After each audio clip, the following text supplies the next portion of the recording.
All right, Coach, with Nationals coming up, what do you see from your men's team?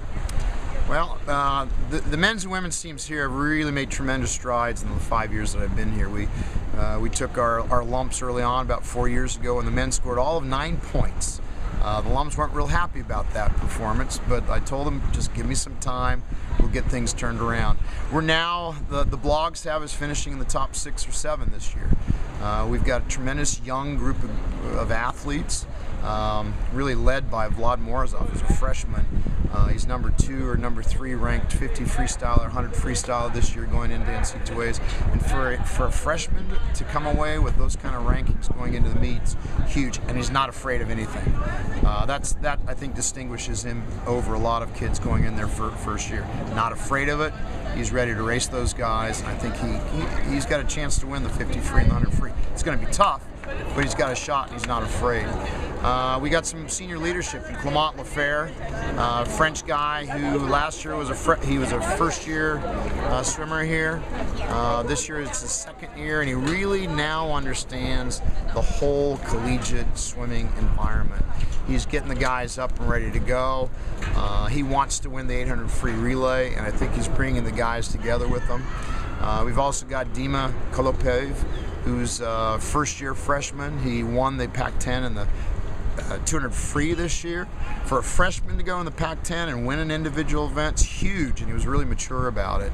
The thing that's different this year for the men's team is we didn't rest as much for the Pac-10 championships. We didn't shave for the Pac-10 championship with our studs, and I think that's really important because now they got the confidence going to the NCAA championships. Okay, we didn't leave it all on the plate. We've got more in the tank, and they're ready to go. They can step up a lot in the relays. Relays are huge at the NCAA championships.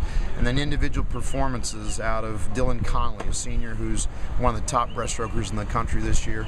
Lefebvre, Kolopev, Vladimir. We got some good guys, and I think we can definitely be in the top 6 or 7.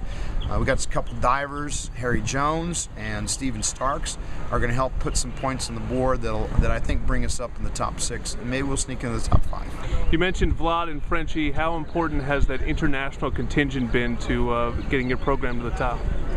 Well, I'll tell you that the international athletes, and albeit Vladimir is really from Torrance, California, via Russia, the international athletes make decisions about going to school based on logic, and they don't make it on emotional decisions like what color is the team and what does the mascot look like. They really make solid decisions, I think, about where they're going to go to school based on what's the environment like.